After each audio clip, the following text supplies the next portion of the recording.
Welcome everybody. Tyler Yonke, Between Two Wheels podcast. I think we're live out there on the interwebs.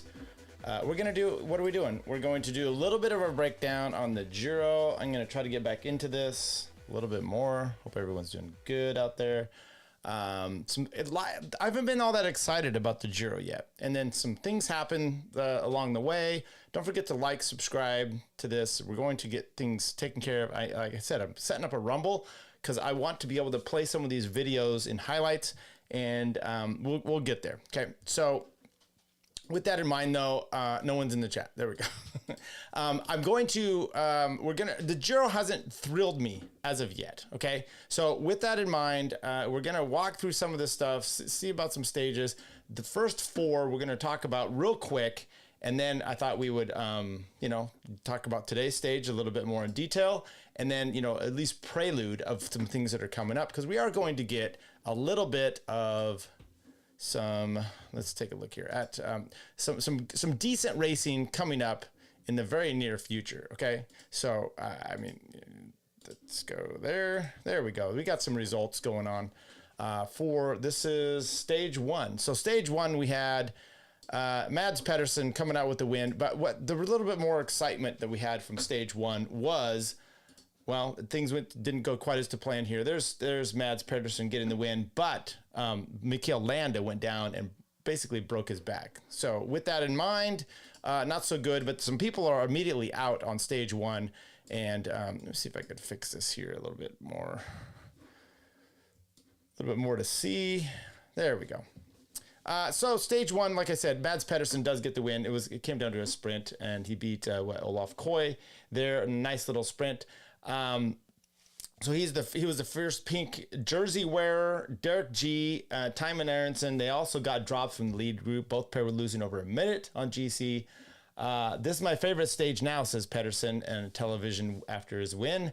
To win the stage and go in the pink jersey is absolutely amazing, especially after this teamwork. It's incredible that the team worked hard, and I can pay back with a win. So, the little Trek team, they got Giulio Ciccone, but remember, the more important aspect of this is that they have Mads Pedersen in the pink. Okay, there you go.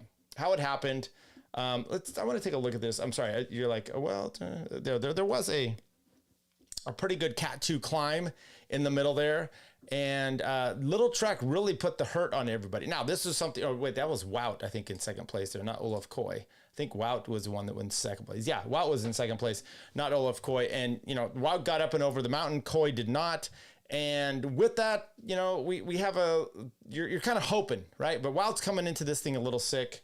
He's also just not quite on the level this year. So it'll be interesting to see. What have I said, though, coming into last week is that's really where the stars are going to shine because of the profiles. And up until then, you should be able to get Wout a chance. It does make me wonder if at some point Wout's going to just kind of say, look, my fitness isn't great. I've been sick. I've had some issues this year. I'll just kind of take it easy, or maybe drop out and focus on and go to the tour. I don't know if that's something that the team wants him to do, but how can you ever say no to Wout for a Tour de France? Stage two was an individual time trial. We had a few riders up there in the overall mix. Primoz as one of them, where you're like, okay, look, it's 17 kilometers, something like that, or even less. How many K was this thing? 13.7 kilometers. So not a long stage at all. By the way, it started in Albania. So you've got 3 stages there, and this is the second one to have. And so it started on Friday. We had this on Saturday, the day before Mother's Day. And as expected, there were some people crashing in the road there, and decent little, let's go back here and maybe we go. Honestly, a little boring. Josh Tarling ends up with the win. Primoz Roglic is the best of the rest. Here we go. Josh Tarling gets the win. Primoz Roglic 1 second back. Jay Vine was in the hot seat for a while. 3 seconds. Eduardo Affini 6 seconds back. Mateo Vasic for Little Trek at the same time. Dan Houle for Little Trek. Mads Pedersen, Little Trek. Brandon McNulty, UAE Team Emirates, the American there, 13 seconds. Ethan Hayter Pseudo Quick Step 14, and Juan Ouso at 17 seconds, 10 to, so you know, a lot of these guys, you're like, okay, so who is possibly for the GC? Juan Ouso, possibly. Brandon McNulty, possibly. Definitely Primož Roglic, and possibly Jay Vine. So it really came out to, you know, 3 there in the top there for UAE. 3 in there for Little Trek. But you know, what did I say earlier? You've got Primož Roglic. I think, we'll just double check to make sure. Nope. I would Primož Roglic, I don't think he's got the team. Then, and you can see that already with a few of these right now. It's early on; they don't want to, you know, deplete them in the first place. But Roglic goes into first place here in the pink jersey. Brandon down there in 4th. Mads is not GC, neither is Vasek. Ayuso though in 5th place. Isaac Del Toro, also another possibility for 8 riders coming into this race, the possible GC contenders for UAE. Max Poole, a Picnic Post NL. Tiberi, the cat guy, Bahrain, victorious, 25 seconds down there. Michael Storer, two-door cycling, 27 seconds. What he had, I want to say he was top 10 there, in the Giro last year, I want to believe. All right, so stage 3 yesterday, or this is Sunday's stage, because then we had a rest day. It actually had a Cat 2 climb. It was a little bit interesting, and you're like, oh, possibly gonna get a chance for, you know, maybe a breakaway stage ride. No, Mads Pedersen once again claims the race with his in the Ciclamino jersey, which is the points jersey here. Took that over everybody else, and so it was once again in Albania. Let's see if there's anything. It was Little Trek, Bora Hansgrohe controlling things. And they took it on, and in the end, it was Mads over Corbin Strong of NZ, New Zealand rider from Israel Primertech. He had a really good sprint, but just not enough. Movie star Orlius Alor for 3rd place, Brandon Rivera of Ineos in 4th, and no one else of note. Primož Roglic now is back in because Bora Hansgrohe rider relinquished the lead to Mads Pedersen, who got some points there for their stage. Let's go to today's stage. So let's take a look at today's, and then I'll walk ourselves through some of this. Definitely a sprint rider stage. Okay, and you had Frankie Munoz out there in front. They're doing a rethink of here of what's the TV show Frankie was in? And let's see, take a look here. Frankie Munoz. No, it's Francisco Munoz. But let's take a look. Frankie Munoz. What was the TV show? Malcolm in the Middle. There you go. So Malcolm in the Middle guy, he ended up getting in a breakaway today. And we'll just kind of walk our way through this stage here.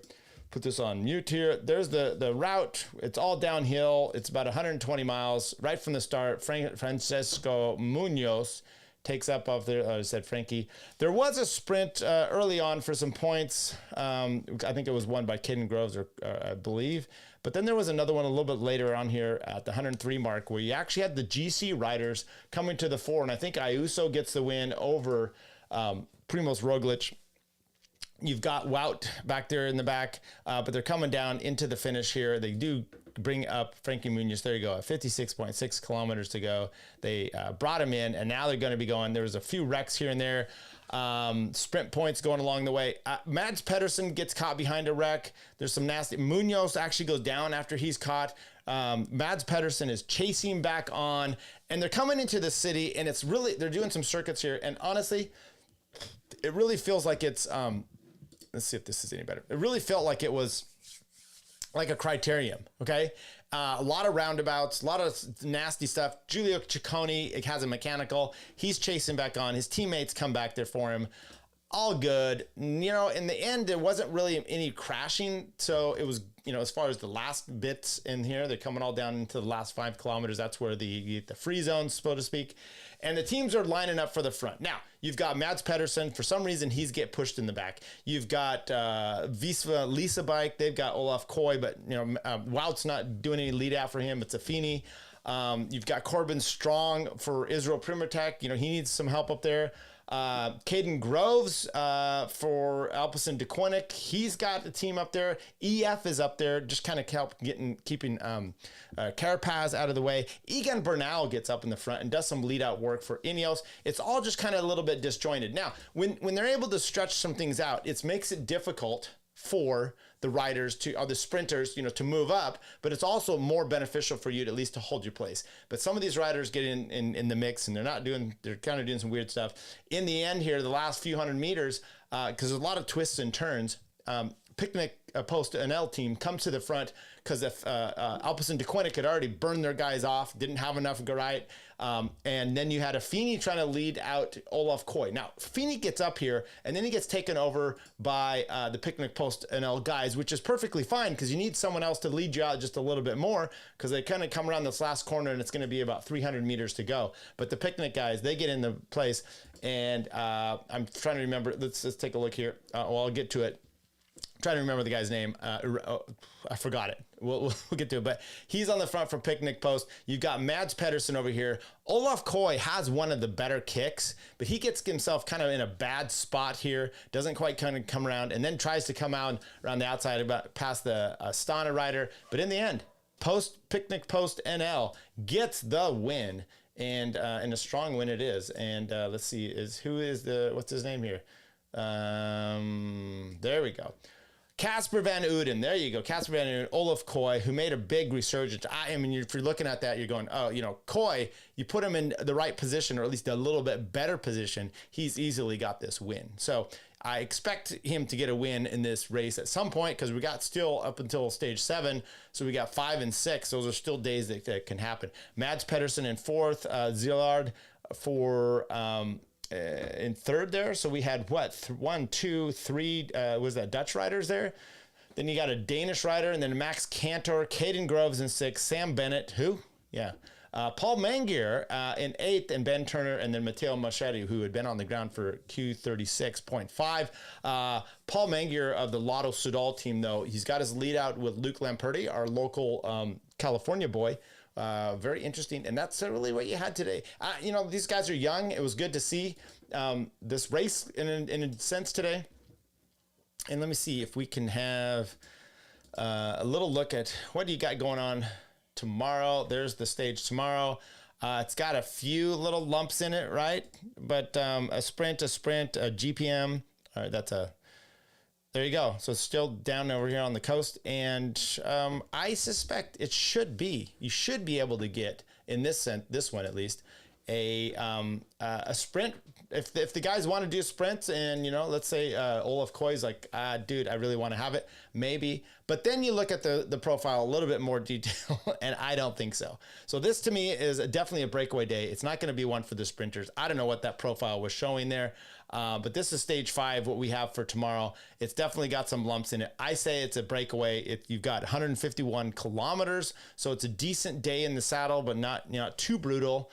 And just under 100 miles or so. And I mean, a Cat 4, and then I don't know what this one is here, but it looks like it could be a little bit pitchy. So I would say a good breakaway. If the GC guys want to come out and play a little bit, you might see that from them. Then that's tomorrow on Wednesday, and then Thursday, that's definitely going to be a sprint. And then Friday, before we head into the weekend, you definitely have a Cat 1 finish here, something that the GC boys have been looking for. That's Friday. Then we got Saturday, breakaway, probably a sprint with the Mads type. He can get over this. I don't know about the Cat 1 though. And then Sunday, that looks a little bit more. You know what? This is a gravel day. This will be an interesting one. This has definitely a chance for some GC flexing going on here. Then we'll get a real interesting. We'll get a rest day and then come right out of the rest day with the time trial. Very flat time trial. And then do we have any climbing yet? We kind of got some climbing. So I don't know. It's going to be an odd one. I don't know how I really feel about that. But there you go. Maybe we'll play an interview here of this is Mads Pedersen. And we'll get to an interview. I think this is today's. And I hope the sound should work here just fine. Everybody ready? Yeah. Well, Mads, first, I gave us some news because we have seen you involved in 2 crashes. I don't know if you fell at this moment, especially the second one we didn't see. Luckily, not in any of them I fell down, but I was stopped both times, and okay, the first time didn't really matter. We made it back easy, and it was early in the day. Second time was a bit tougher. It took almost a lap for Dan to bring me back, and that's a bit annoying to lose Søren in a crash like this, and then using Dan to come back. It destroyed our train, but yeah, and then we made a good damage control, and we got decent points out of today. So yeah, it's okay. And I think Soren was meant to be your lead-out man today. Yeah, Søren was meant to be the last guy, so that's a pity to lose him. And then Danje had to keep us in the front so we could go into this last technical part first. And then when you have to use him as well, I end up a bit alone, and Vacek also had to use a lot of energy. So it was a bit of a bad situation for us, but that's also racing, and now I just can't wait to see Søren, and I hope he's okay. And how it went in the last kilometer, knowing you had already done the effort, as you said, to come back. How did you manage your way up to the fourth place at the end? Yeah, I had to use some bullets to make it back to the front. Like, I think 2Ks to go, I was position 40, 50, something like this. But I also knew I had to make an effort, and then I could have a breathe in, from 1,200 meters to 800 meters to go. But then I just didn't have, the best sprint today, and yeah. As I said, it was a good damage control. So you were in a tough position there on the right-hand side, but you had space, but maybe not so much the legs, it sounds like. Yeah, there's no excuses. I had the space, I didn't have the legs. So, that's how it is. Sometimes the legs are there and sometimes they're not. And on an easy day like this, the whole day, and then a sprint on fresh legs, that's not my favorite thing to do. But it's okay, we still scored some good points today, and we keep fighting. Were you surprised about the sprint, the Red Bull sprint with Red Bull rider Primoz getting some bonies and moving a bit closer than the overall? No, he's riding to win this race, and he wants to get all the bonifications he can get. So that's completely normal that he tries to do that. But I have zero interest joining this sprint for 6 seconds or something like this. So. Good for him. Nice that he got the seconds, and hopefully it's going to help him in the end of the race. But it doesn't change anything for me right now. And can you explain, when is the next shot? When will the sprinters have their chance? Mate, I don't know. I'm not looking that far ahead. Now I look until tomorrow, and then we see how it goes, and then we take it day by day. Did you have the chance to enjoy a bit more? Yeah, it's nice. It's nice to be back in Italy, and it's nice to have the leaders jersey in Italy. Yeah, tell us, can you this time enjoy a bit more having the pink, despite it? Yeah, of course. It's more special to have the pink on a road stage than it is on a TT. So today was really enjoyable, and it was an experience I won't forget. But in the final match, at the certain point, you was scared not to come back, or not really? No, I have really good and strong teammates, and I was pretty sure that they will bring me back. I knew it would be tough in the sprint. I had to find another team to trust and be with them, but I was pretty confident that the guys would bring me back to the front. I think his lead out guy is Vacek, and he got, I don't know if he was wrecked, he got put in the back. He wasn't up there in the front when he could have been. So I think that was part of the problem that they had for him for the lead out. But he's looking pretty good, and you're going to see a little bit of dynamics here with, the tough part, which is Giulio Ciccone can do well. He can do top 10 in the Giro, maybe a top 3, depending on how things work for him. But the team has to work for Mads because they're getting, you got to take what you can get. And right now you're getting, stage wins and the pink jersey. So you keep doing those because you're not gonna throw your chances away. Is there any other interviews? Casper Van Uden, maybe should we play an interview with him at the finish? Sure, why not? Let's check out and see what he had to say. Maybe I'll run this a little faster. First stage in a Grande Giro, your first win as professional. What's in your head right now? Cos'hai in testa in questo momento dopo la tua prima vittoria da professionista? What's in my head right now is a lot of joy. I think it's a super nice feeling, and to do it on the first day is amazing. First real sprint chance, so no, it's nice to pay off all the hard work, not only from me but from everyone else as well. What about the sprint? It was a very fast sprint with a very hectic finale. Yeah, I think the final was quite hectic, but everyone knew what they were doing, and I just had to follow my guys, and they did a textbook lead out. So I think was super nice. And after the corner, all I had to do is put it in the 11 and just go for it. Put it in the You expect to 11. be so strong with this kind of parterre of sprinters. Yeah, I think if I do a sprint I do in training, then I know I can win. So it's really nice. It's a lot of mental as well, and today it clicked, and the boys did a good job. So all I had to do was a training sprint, and yeah, it's enough. Can you just describe us a bit how it was? Because it was a big lead out from Visma, then Koy kind of disappeared a bit. How it was for you?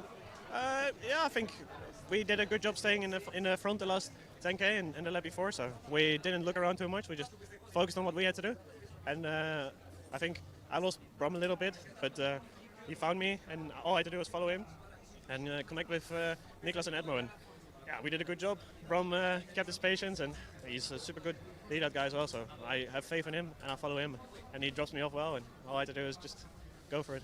You were ahead of Turkey this morning. What did you learn there, which might have maybe helped you win today? What I learned is that it's not handy to do 3 sprints in the last K. So save my powder, and then I have a really good sprint. So that was the plan today. Just do 1 sprint, and for the rest, don't take wind, don't be nervous, don't be stressed. Just wait for that last corner, and then just send it. Was it a longer sprint than you would have liked? Makes it sound easy. Maybe not. I like long sprints. He did go from a long way out. I would say it's like 300 meters. You really just hit the wind. And by the way, if you wait for someone else to come around you so you're not in the wind so much, maybe it doesn't work out, right? And he took a gamble, and good for him. So I know I'm quite aero, not too big. So once I'm going, I have the speed. So for me, it was always the plan to ride off to the corner, just go for it. And he has one hectic final there. That was final 10K. How was that for you? Because we had the crash in there. We had just a lot of craziness, as always, in a sprint.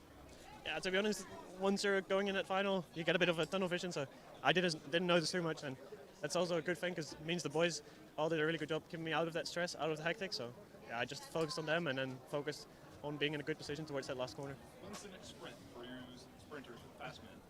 To be honest, I don't know.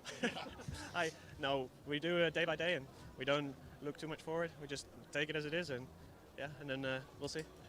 The points for the team are very important. Yeah, I think it is important, of course, but I think we just focus on what we want to do, and we have faith that within the end of the year it is enough. So I think that's most important, that we just keep to our process, keep to our goals, and with that we have faith that we'll be good. Okay, I kind of like that guy. I think I like him okay. There you go. So tomorrow we're going to have another stage. Should be able to. I do a different thing on Wednesday, but hopefully we'll get a 30 minute or so. I'll try to set it up, have it ready to go. We'll play some clips once again, and then we will be into stage 5, 6, 7. At least get a little mountain stuff in. We're getting gravel over the weekend, folks. Until then, see you tomorrow. Now, he goes on the offensive, he goes on the attack over the top of this final climb, and nobody at the moment can go with him. He had 75 kilometres to go, and now under the Flamme Rouge, and there he is still, the virtual Malia Rosa on the road. Who would have thought it at the start of today? But Chris